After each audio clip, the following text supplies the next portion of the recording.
The war was finally over. Across the stars, the banners of peace floated where smoke once filled the skies. The humans, who had arrived from a small blue planet on the edge of the galaxy, had done something no one else thought possible. They had stopped the endless conflict between the alien empires. The grand peace ceremony was held on Viral Prime, a shining world of marble towers and silver airships. Every species that had fought or suffered during the war came to witness the moment. For once, no weapons were allowed. Only words, songs, and oaths of peace.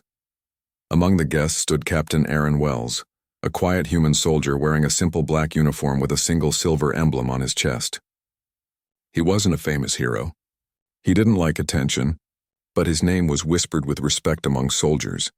He had ended battles not with guns, but with decisions that saved lives. Now, according to old galactic custom, each hero from the victorious side was to be given a reward of honor. It could be anything, a treasure, a piece of land, or even a royal favor. The Virali Empire, saved from destruction by human aid, offered their highest prizes. The great hall was filled with light as one by one. Soldiers came forward. A tall alien from the Terran fleet chose a chest full of rare starlight gems. A human admiral chose a Virali cruiser, one of their finest ships.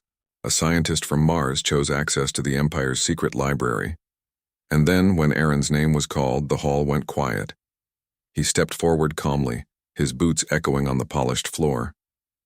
The Virali queen, sitting upon a throne made of crystal branches, smiled at him. Her voice was soft and musical.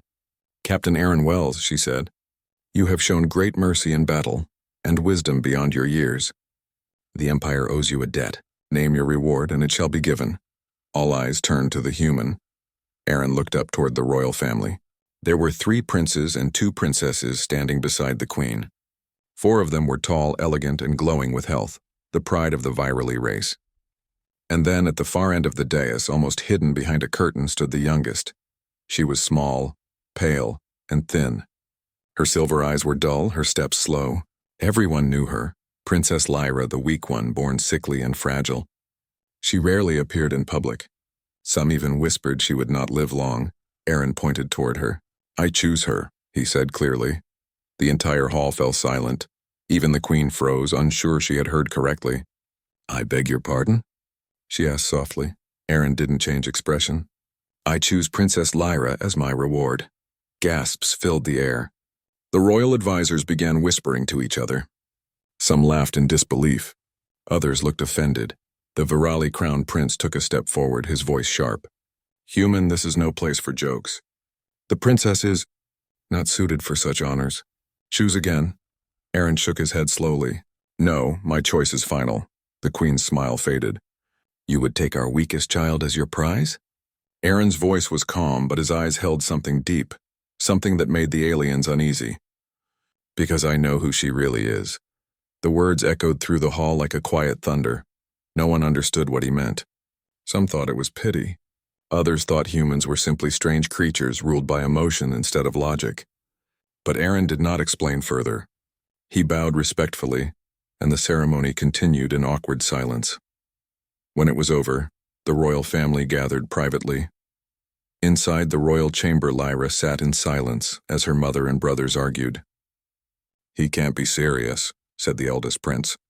"Why would any sane creature choose her?" "He must be mocking us," another said. "Perhaps it is some kind of insult." The queen raised her hand.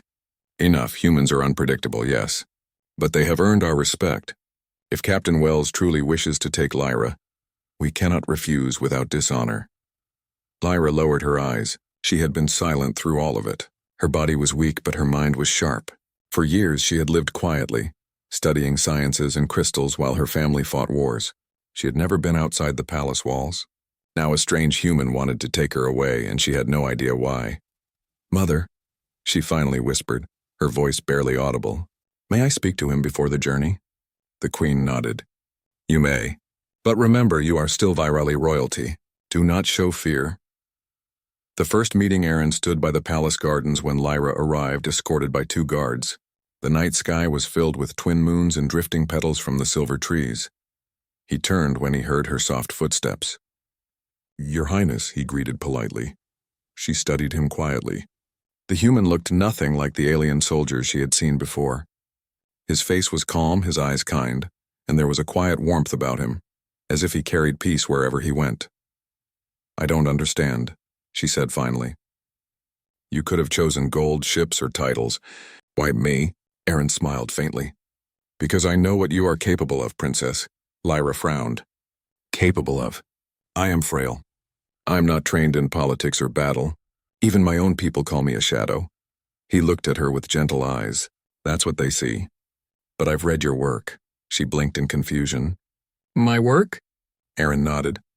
"During the war, my team found fragments of encrypted research inside an abandoned Virali lab. The signature was yours. You were trying to design living crystals that could heal both machines and organisms. I recognized the equations. They weren't weapons, they were hope." Lyra's heart skipped a beat. No one had ever spoken about her research. The royal court had hidden it, fearing it would draw unwanted attention. Yet this human, this soldier, had found it. "You studied my work?" she asked softly. "I did more than that," he said. "I believed in it." For a moment she couldn't speak. No one had ever believed in her. Her own brothers had called her weak, her ideas foolish. Yet this stranger looked at her as if she was the most important person in the galaxy. "Why would a human care?" she finally whispered. Aaron looked up at the stars. "Because humanity has learned one thing, Princess.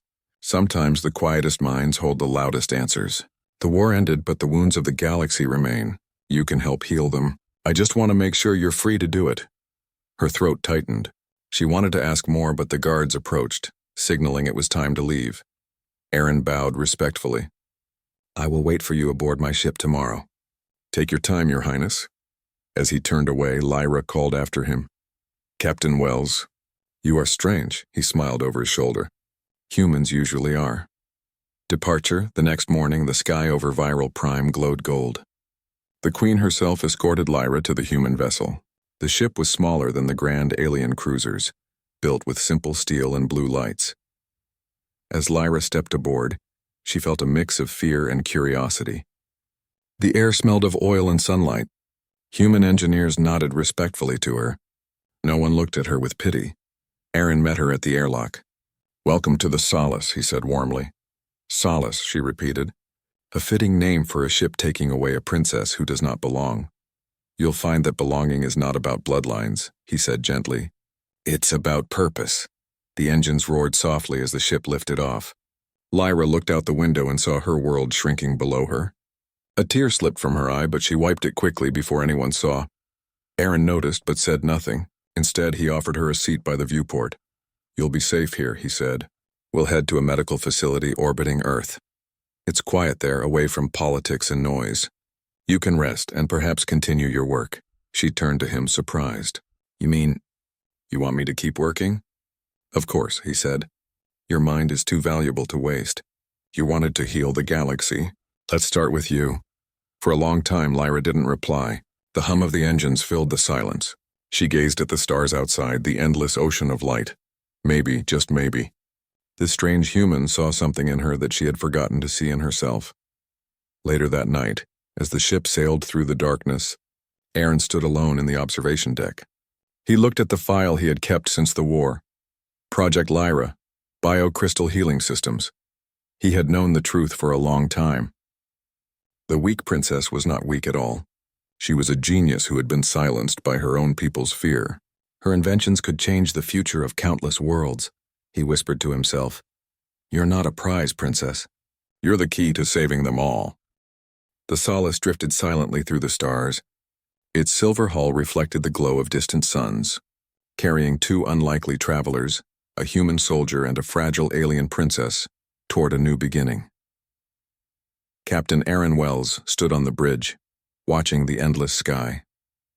His hands rested calmly behind his back as the stars passed like slow-moving rivers of light. Behind him, the doors opened softly and a hesitant voice spoke. "Captain, may I come in?" It was Princess Lyra, wrapped in a soft gray cloak. Her steps were slow, her breathing gentle, but her eyes, silver and clear, seemed brighter than before. Aaron turned with a small smile. "Of course, Princess. You don't need permission." Lyra approached the viewing glass and looked out. Your ships are smaller than ours, she said quietly, but warmer somehow. Aaron chuckled. That's one way to put it. Humans build things that feel like home, not palaces. Lyra touched the glass with her pale hand. Home, she repeated softly. I'm not sure what that means anymore. The healing station hours later, the Solace arrived at a human medical station orbiting Earth's moon. It wasn't grand, just a peaceful ring-shaped base surrounded by gardens and white lights. The air smelled faintly of flowers and clean metal. Doctors and nurses greeted Lyra with polite bows. No one stared, no one whispered. They treated her like a guest, not a symbol. Aaron guided her through the corridors. You'll have a private room here, he said. The medics will help you recover. No formalities, no politics. Just rest. Lyra stopped and looked at him. You speak as if I have a choice. He smiled kindly. You do, you're not my property, princess. You're my ally. Those words hit her harder than he expected. In the Virali court, she had always been treated as a burden, a weak daughter to be hidden. Now this human was offering her freedom, something she had never known. I don't understand you, Captain, she said quietly. Humans won the war. You have power, yet you treat me like an equal. Aaron looked at her calmly. Because equality isn't about power. It's about respect. Lyra didn't reply, but a faint warmth spread in her chest, a feeling she hadn't felt in years. Learning to live again, days passed. Lyra's condition slowly improved. The station's healers used human and alien medicine together, adjusting her diet and environment. Her pale skin gained a bit of color. Her steps became steadier. Every morning she met Aaron in the garden dome, a transparent bubble filled with green trees and floating water globes. There they talked, sometimes about small things, Earth's oceans, viral primes, silver skies, or human music. Other times about deeper thoughts, purpose, pain, and what it meant to live after a war. One morning, as sunlight filtered through the dome, Aaron brought her a data pad. You might want to see this, he said. Lyra took it and frowned slightly. These are my designs, she said, surprised. The ones from the old lab. Yes, Aaron said. I decrypted them myself during the war. You were working on something called the Biocrystal Project, weren't you? Lyra nodded slowly. Yes, I was trying to create crystals that could respond to life energy. They could repair cells, restore balance to broken systems. But the Council feared it could be used as a weapon. They shut it down before I could finish. Aaron leaned forward. But you succeeded in the prototype, didn't you? She hesitated. Partially. I could never stabilize the energy flow. It required harmony between the crystal and a living mind, something I couldn't test alone. Aaron smiled softly. Then maybe you shouldn't test it alone this time. Lyra blinked. What do you mean? I mean, he said, you have me now. Let's finish it together. A strange partnership at first, Lyra wasn't sure. No one had ever offered to help her before. But Aaron's calm confidence slowly made her believe it was possible. They set up a small lab inside the station. Nothing fancy, just human computers and alien crystal cores connected by glowing cables. The air often hummed with soft light as they worked side by side. Lyra handled the delicate calculations, her thin fingers dancing over the crystal panels. Aaron handled the heavy equipment, his steady hands fixing circuits and stabilizing the power cores. Sometimes she grew frustrated when things failed. The crystals would flare too brightly, the energy readings would drop, or the harmonizer would short out. Each time Aaron stayed patient. Breathe, princess, he'd say. Mistakes mean progress. She'd sigh, then smile faintly. You sound like my old mentor. Maybe he was a wise man. He was, she said quietly. But he stopped believing in me. Aaron looked at her with gentle eyes. Then it's a good thing I don't plan to stop. Lyra's chest tightened again. Humans were strange, she thought. They carried hope even when the universe gave them no reason to. Growing light weeks passed. The small lab began to glow every night, not from machines, but from success. The crystals responded better each day, their pulses growing smoother as Lyra's health improved. One evening, Lyra noticed something curious. When Aaron stood near the crystals, their light grew warmer, steadier. She looked at him with wide eyes. They react to you, he raised an eyebrow. To me? Yes, she said, moving closer. Your energy. It balances them. Human biofields must be different. Maybe your emotional frequency stabilizes the resonance, Aaron laughed lightly. So my feelings are useful now? Lyra gave a soft smile. Apparently, yes. Your strange optimism is scientifically valuable. That became their joke. Whenever she got tired or frustrated, he'd grin and say, "Don't worry. I'll lend you some optimism energy." And somehow it worked. As the crystals matured, their glow began to heal small wounds and damaged circuits. A broken robot arm repaired itself. A dying plant began to bloom again. The experiments proved Lyra's theory. Life energy could be guided to repair anything, living or mechanical. Lyra's eyes shone with wonder. "It's working," she whispered. "Aaron, it's really working," he smiled. "Told you so." The quiet evening one night after a long session in the lab, they sat on the observation deck again. Outside, Earth hung in the darkness, blue and peaceful. Lyra leaned against the railing, her strength finally returning. "Your planet," she said softly. "It's beautiful," Aaron nodded. "It's home. But it wasn't always peaceful. We nearly destroyed it once," Lyra turned to him. "You humans, you've changed so much. How did you stop fighting?" He thought for a moment before answering. "We learned that survival isn't victory. Living together is. We still argue, still make mistakes, but we try to be better." She looked back at the glowing world below. "Maybe that's why you could end our war. You understand what it costs." Aaron said nothing. He didn't like to talk about the war, about what it had taken from him. But Lyra could see it in his eyes. The quiet pain of someone who had seen too much. "You carry sorrow," she said gently. "Yet you still smile," he smiled faintly. "Someone has to." Lyra lowered her gaze. "I used to think weakness was shameful," she said softly. "But you make it seem different. You treat it like a kind of strength." Aaron looked at her kindly. "Because it is. Strength isn't about never breaking. It's about learning to stand up again." She didn't reply, but her eyes shimmered in the starlight. Rumors and visitors, their peaceful days didn't last forever. As their research progressed, small whispers began to spread across nearby systems. A Verily princess working with a human soldier? Biocrystals being reactivated? The news caught the attention of alien diplomats and political spies. One afternoon, Aaron received a coded transmission. "Captain Wells," said a stern voice from the Human Council, "we've received inquiries from 3 alien factions. They're asking about your project. Some believe you're building a new weapon." Aaron frowned. "It's not a weapon. It's a healing system." "Yes, but they won't believe that," the voice replied. "Be cautious." He ended the call inside. Lyra, who had overheard, looked uneasy. "They're afraid of us. They're afraid of what they don't understand," Aaron said quietly. "But we'll show them the truth." She nodded slowly. "Then we must finish the prototype soon." And so they worked harder, days and nights blending together. The crystals glowed brighter, purer, almost alive. Lyra's once weak voice grew strong with confidence as she gave instructions and made adjustments. The weak princess who once hid behind palace walls now stood beside a human, leading experiments that could change the galaxy. A new beginning. Finally, after months of work, they stood before their creation, a sphere of blue light, floating above a crystal cradle. Inside, gentle energy rippled like water. Aaron stared in awe. "It's beautiful," Lyra smiled proudly. "It's ready." He looked at her. "What will you call it?" She paused, thinking. Then she said softly, "Hope."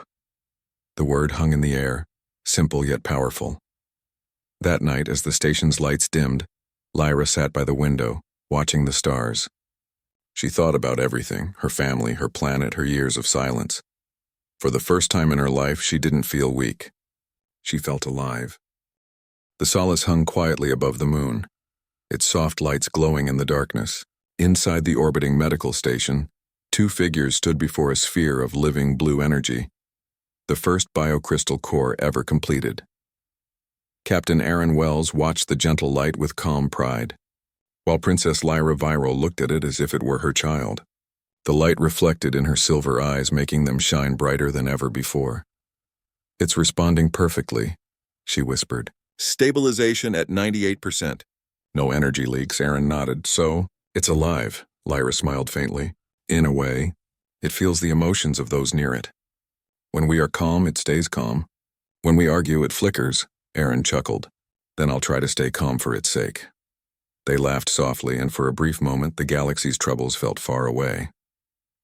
A growing mystery days passed, and their work continued. The biocrystal core began to do something new. It started learning. At first it adjusted its light and vibration patterns.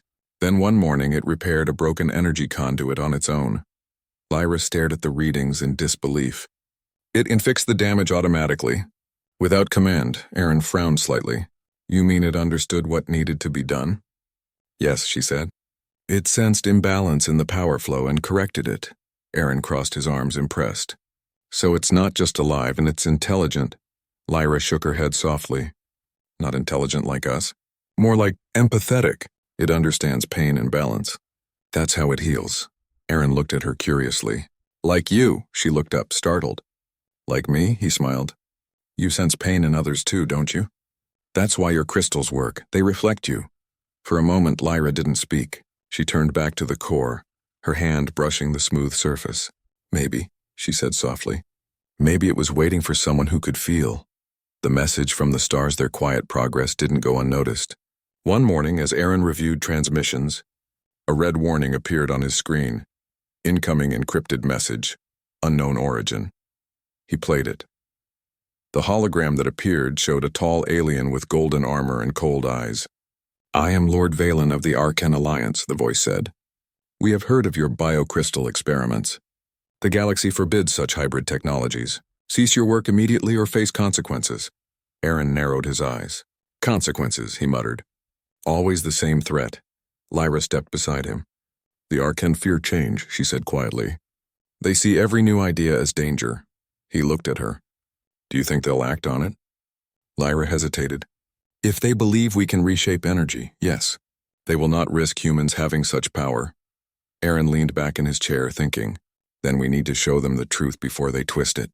Lyra nodded. But how? He smiled slightly. By proving it heals, not harms. The first test, they decided to test the biocrystal publicly, to show its purpose to the galaxy. In the station's main garden dome, they brought a dying tree, a relic from an alien world that had been poisoned during the war. Its leaves were blackened, its roots brittle. Scientists, engineers, and diplomats from several species gathered to watch. Most were skeptical. Aaron stood beside Lyra as she activated the crystal. The soft hum filled the air and blue light spread through the room like gentle water. The light wrapped around the tree, sinking into the bark. For a few tense seconds, nothing happened. Then slowly, the black veins began to fade. The leaves shimmered with green again. Gasps filled the dome. The tree was alive. One alien scientist whispered, That should not be possible. Lyra smiled softly, tears forming in her eyes. Life finds balance again. Aaron stepped forward. This is what humanity and the Virali Empire can do together. We can heal what war destroyed. The hall erupted in quiet applause. Even the doubters could not deny what they saw. The news spread quickly across the galaxy. The weak princess and the human soldier create living light, unwanted attention, but not everyone was pleased. Days later, the station's sensors detected multiple ships entering lunar orbit, Arcan vessels. They claimed to be observers, but Aaron knew better. They're spying on us, he said grimly. Lyra frowned. They fear you, Captain. Humans are new to them, unpredictable, emotional, powerful. And you? Aaron asked. Do you fear us? Lyra looked at him seriously. No, you confuse me. But you also inspire me. Aaron smiled faintly. I'll take confusion over fear any day. They continued their work, but the pressure grew. The Arcan began spreading rumors that the humans had enslaved Lyra, that they were turning her crystal into a weapon. Lyra saw the news reports on her datapad one morning and felt her chest tighten. They're turning the galaxy against us. Aaron looked calm. Then we'll show them the truth ourselves. He opened a channel to the Galactic Council, the supreme gathering of all major species. He sent them a message. The biocrystal technology is not a weapon. It is life-saving energy. I request a public demonstration before the council with Princess Lyra present. Lyra stared at him. You want to show them yourself? Yes, he said firmly. Let them see what humanity stands for. Doubts and truths. That night, Lyra couldn't sleep. She sat by the viewport watching the stars. The hum of the crystal filled the room softly. Aaron found her there, her silver eyes lost in thought. "You're worried," he said gently. She nodded. "What if they twist it again? What if they destroy everything we've built?" Aaron sat beside her. "Then we start again. That's what humans do. We fail, we rebuild, we keep going." She turned to him. "You make it sound simple," he smiled. "It's not, but it's the only way forward." Lyra looked at him quietly. "You believe in me more than my own people ever did." "I don't believe in you," he said softly. "I believe with you." Her eyes widened a little, then softened. She turned away quickly, hiding the small smile that appeared. The journey to the Council a week later. The Solace left lunar orbit and headed for EpicSciFiTales, the home of the Galactic Council, a planet of endless white towers and shimmering oceans. Ships from hundreds of species filled the skies. As they approached, Lyra felt her heart race. She had spent most of her life hidden, considered too weak to represent her people. Now she was about to stand before the galaxy. Aaron noticed her nervousness and said quietly, "You've faced worse than this, Princess." She managed a small smile. "I faced my own fears. The rest should be easier." "Exactly," he said. When they landed, a crowd awaited them. Reporters, guards, and curious delegates. Cameras flashed as Lyra stepped out, her silver gown flowing like moonlight. Aaron walked beside her, calm and steady. One alien journalist shouted, "Captain Wells, is it true the humans plan to control energy through this new device?" Aaron replied firmly, "It's not control. It's healing, and we'll prove it today." Before the council, the Great Hall of the Council was massive, filled with thousands of representatives from every corner of the galaxy. At the center stood a glowing platform, where Lyra and Aaron placed the biocrystal core. The High Chancellor, an ancient being of light, spoke first. "Captain Aaron Wells, Princess Lyra Viral, you stand before the council accused of developing forbidden hybrid technology. Explain yourselves." Aaron stepped forward. "We built nothing forbidden. We built hope." Murmurs spread through the chamber.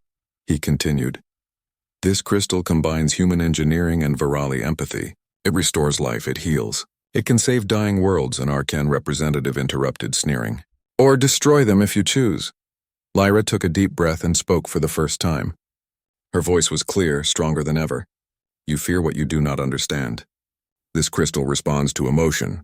It cannot harm unless we fill it with hatred. That is why humans and Virali work together, to teach it compassion." Aaron glanced at her proudly. The Chancellor raised a hand. "We will see proof. Demonstrate your claim." Lyra nodded and turned to Aaron. "Are you ready?" "Always," he said. The demonstration, they placed a dying plant inside a containment field. Its soil was dry, the roots lifeless.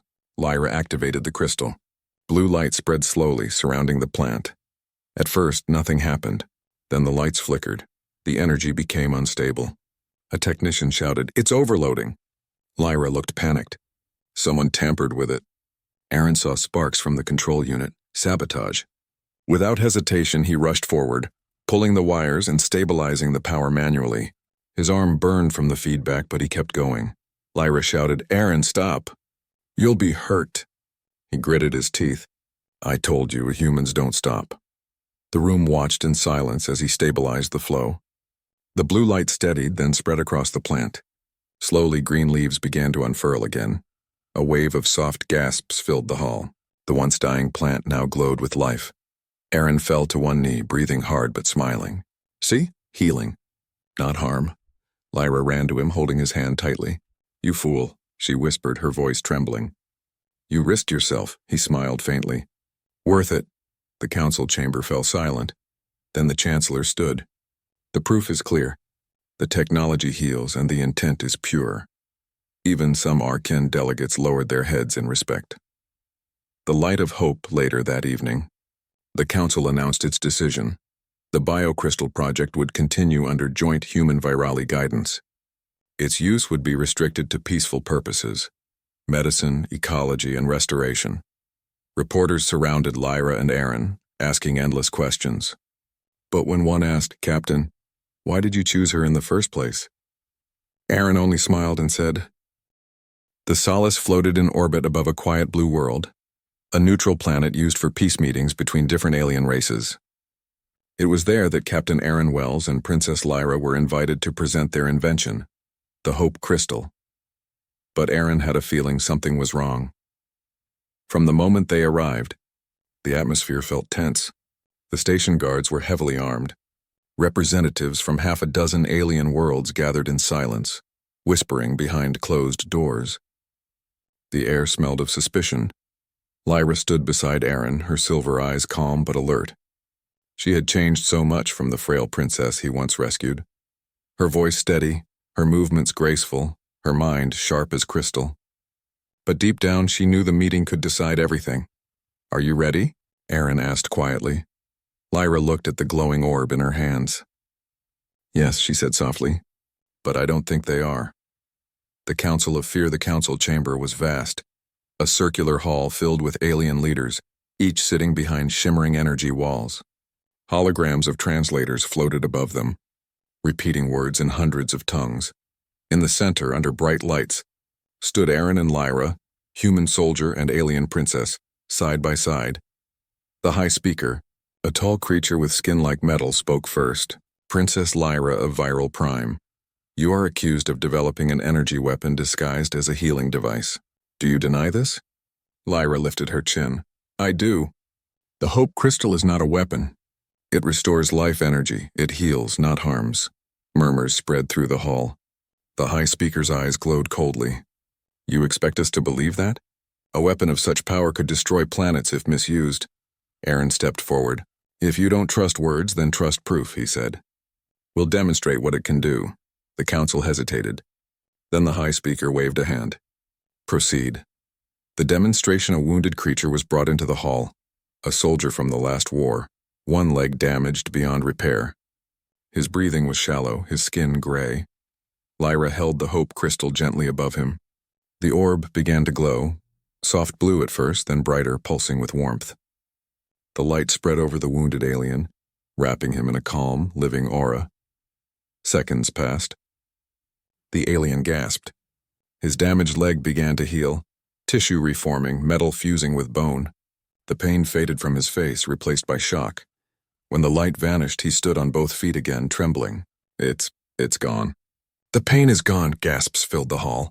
For a moment, silence followed. A deep, uncertain silence. Then voices rose. "This can't be true. It's unnatural. No one should have such power." The High Speaker's metallic hand slammed the table. "Silence. You see then, such energy cannot be allowed to exist. If it falls into the wrong hands," Aaron interrupted sharply, "then teach the right hands to use it." The council turned to him, surprised by his boldness. "This isn't a weapon," he said. "It's a chance, for all species to rebuild after centuries of war. Humans believe in second chances. Maybe it's time the galaxy did too." For a moment, even the High Speaker seemed uncertain. Then he turned cold again. "Captain Wells, you are a soldier, not a philosopher. You do not decide what the galaxy needs." Lyra stepped forward then, her voice calm but filled with quiet power. "No," she said, "but maybe the galaxy should stop letting fear decide everything." Betrayal in the shadows. The meeting ended with no clear result. The council promised to consider their proposal, but Lyra saw the fear in their eyes. Fear of change. Fear of her. That night, inside the quiet chambers of the Solace, Aaron sat reviewing reports when an alarm blared. Unauthorized breach in the lab section. He ran through the corridor and found the lab doors open. The Hope Crystal was gone. "Lyra!" he shouted. She appeared moments later, eyes wide. "What happened?" "They took it," Aaron said grimly. "Somebody stole the prototype." Before they could respond, the station's lights flickered red. A transmission appeared on the screen. The High Speaker's face. "Captain Wells, Princess Lyra, you are under arrest for illegal technology creation and endangering interstellar peace." Lyra froze. "They planned this." Aaron's jaw tightened.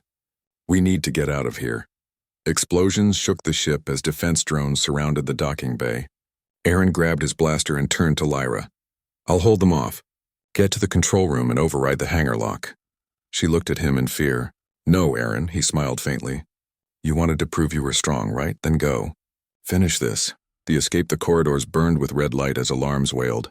Aaron fought through waves of drones, his movements sharp and disciplined. Every blast of his weapon echoed through the metallic halls. Meanwhile, Lyra ran through side tunnels, her cloak torn, her breath heavy. Her fingers danced over control panels, hacking through security locks with codes she once used as a royal engineer. Finally, she reached the hangar control room. With a trembling hand, she pressed the final command. The Solace's engines roared to life. "Aaron," she shouted through the comm. "The path is open." "Good work, Princess," his voice came calm but tired. "I'm on my way." Moments later, he arrived, covered in soot and blood. Together, they sprinted to the bridge. Outside, dozens of enemy ships aimed their cannons at them. Aaron gritted his teeth. "They're trying to scare us," Lyra's eyes narrowed. "Then let's scare them back."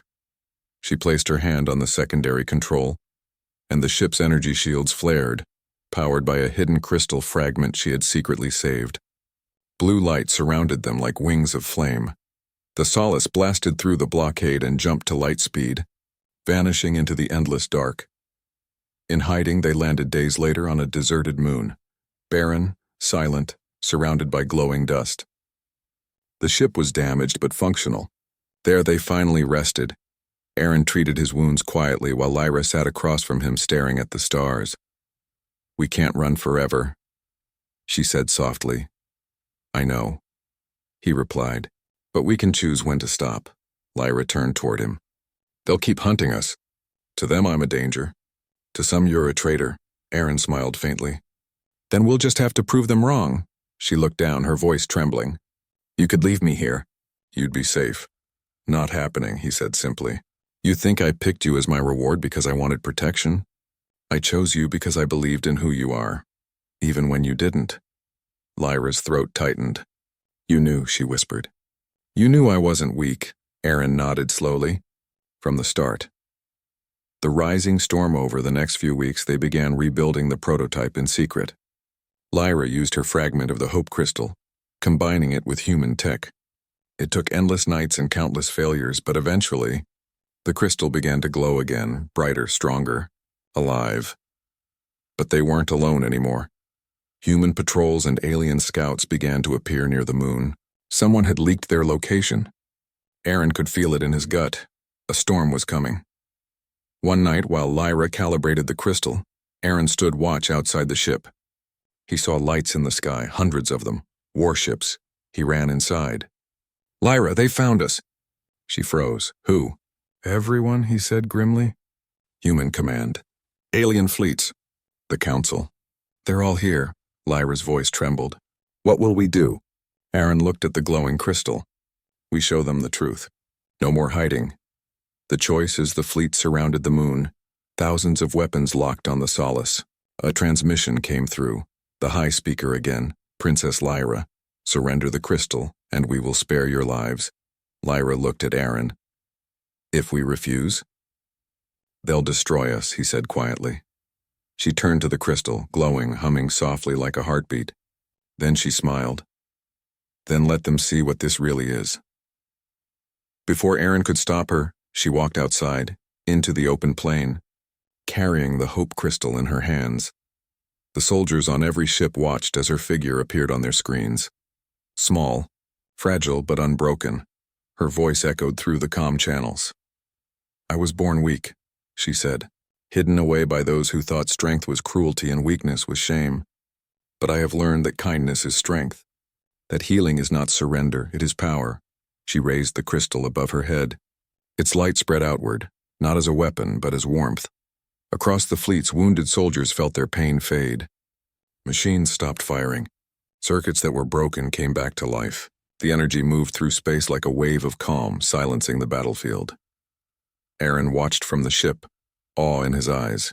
"She's doing it." The high speaker's voice stammered over the comm. This is impossible." Lyra turned toward the sky. "It's not impossible," she said softly.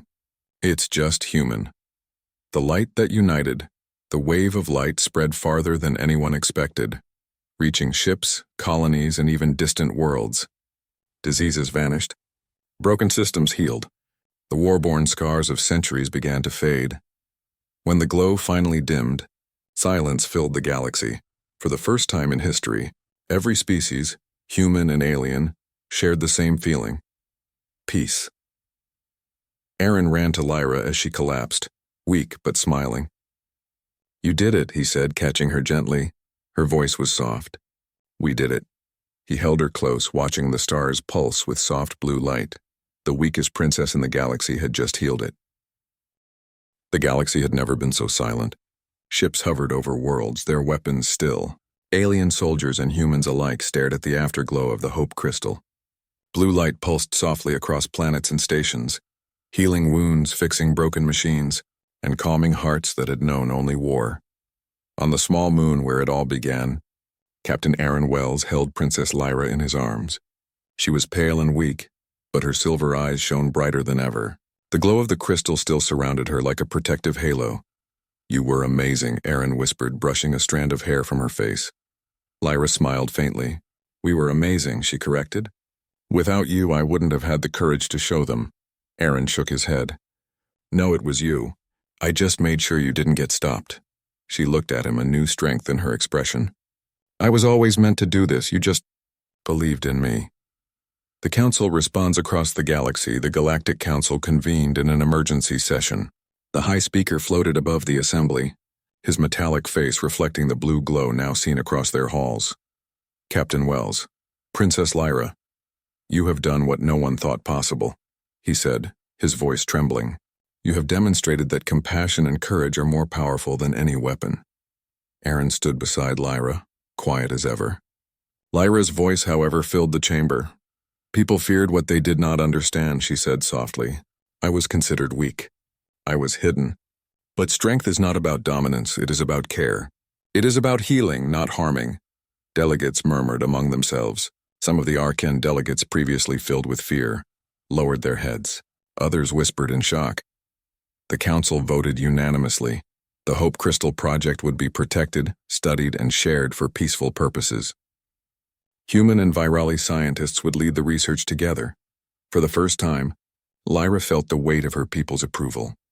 And not just approval, but respect, rebuilding worlds in the weeks that followed. Aaron and Lyra traveled between planets, demonstrating the power of the crystal. On one world, a city devastated by war rose again, its buildings repaired by pulsing blue energy. On another, poisoned rivers cleared and fields began to bloom. Lyra grew stronger each day. Her health returned fully, but so did her confidence. She stood beside Aaron during every demonstration, giving instructions and explaining the science. Every alien and human who met her learned to see her for who she truly was. Not weak, not fragile, but brilliant, kind, and fearless.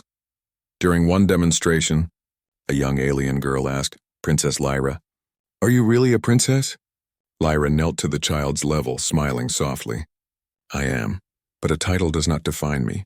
My choices do, and I choose to help others no matter where I am." Aaron watched from the side, pride swelling in his chest. He had chosen her not for titles or appearances, but because he saw her true potential, and now the galaxy did too, a test of courage. Not everyone was pleased. Some factions still doubted the humans and Virali. They wanted to control the technology for themselves, to use it as a weapon. One evening, while Lyra and Aaron studied the crystal on a quiet research station, alarms blared. A fleet of black ships appeared on sensors, armed and ready to attack. Aaron grabbed his blaster. "They're here," he said grimly. Lyra's eyes narrowed. "Then we show them the truth. Again." The black ships fired, but the Hope Crystal responded. Blue light expanded outward, creating a shield that absorbed the attacks without harm. Energy pulses moved through the attacking ships, not to destroy but to calm. Systems returned to normal, weapons shut down. Aaron's jaw tightened. "They're learning." "Or unlearning," Lyra nodded. "They see now. Strength is not about firepower. It is about restraint." When the attackers withdrew, the galaxy witnessed something new. Humans and Virali working together. Showing mercy and wisdom could surpass force. The return home. After months of traveling, Lyra requested a return to Viral Prime. She wanted to see her homeworld, not as a weak princess, but as a leader who had saved the galaxy in her own way. The city greeted her with awe. Citizens had heard of the Hope Crystal, of the human soldier who chose her, and of the miracles they had performed together. Streets filled with cheers, banners waved, and children ran to see the princess whose quiet strength had changed everything. Lyra walked beside Aaron, feeling the warmth of her people's admiration. She had once been invisible, ignored, considered fragile. Now she was a symbol of hope. Her mother, the queen, approached, tears in her eyes. "Lyra, my child, you were stronger than we ever imagined." Lyra smiled softly. "I only became strong because someone believed in me." She glanced at Aaron, who nodded quietly. The queen took his hand, shaking it firmly. "Thank you, Captain Wells. You have saved our daughter. And our people." Aaron only smiled faintly. "She saved herself. I just made sure she could." The true reward in the privacy of the royal gardens, Aaron and Lyra finally had a moment alone. "You could have chosen anything," Lyra said softly. "Ships, gold, titles. Yet you chose me. Why?" Aaron looked at her, calm but sincere. "Because I knew who you really were. Not the princess they hid, not the girl they called weak, but the one who could heal the galaxy." Lyra's eyes shimmered. "And you saw me before I even knew myself." He shrugged gently. "Humans are strange that way. We see potential where others see weakness." She laughed softly. "Then, I suppose I owe you more than thanks." Aaron grinned faintly. "You owe me nothing, but maybe you can stay by my side." Lyra smiled, warmth in her silver eyes. "Always." A new era, the galaxy began to change. With the Hope Crystal in responsible hands, worlds rebuilt. Former enemies learned to cooperate. Humans gained recognition not for conquest, but for compassion, strategy, and courage. Lyra became a leader, not just a princess, but a scientist, a healer, and a diplomat. She worked closely with humans, traveling to distant worlds, teaching others how to combine knowledge, empathy, and science. Aaron remained by her side not as a soldier commanding obedience, but as a partner, protector, and friend. Wherever she went, he followed, quietly, calmly, always ready. The legend of the weak princess who healed the galaxy and the human soldier who saw her true strength spread across star systems. Children told stories of their courage, adults marveled at their wisdom, and the galaxy slowly learned a simple truth. True strength comes not from power, but from heart. The final light one night, on the balcony of the restored palace, Lyra and Aaron looked up at the stars. The blue glow of the Hope Crystal lingered on the horizon, touching distant worlds with soft light. "You think it will ever end?" Lyra asked softly. Aaron shook his head. "No, the galaxy will always face challenges. But now, people will remember. There is hope." Lyra leaned against him. "It feels peaceful," he smiled faintly. "It does, for now. But peace is not given, and it is built. And you, princess, have shown how." She turned to him, her silver eyes filled with pride. "We've shown them together." Aaron nodded. "And together we can face whatever comes next." They stood silently, looking at the stars, two unlikely heroes who had changed the fate of the galaxy, proving to all that even the smallest, weakest figure can cast the brightest light.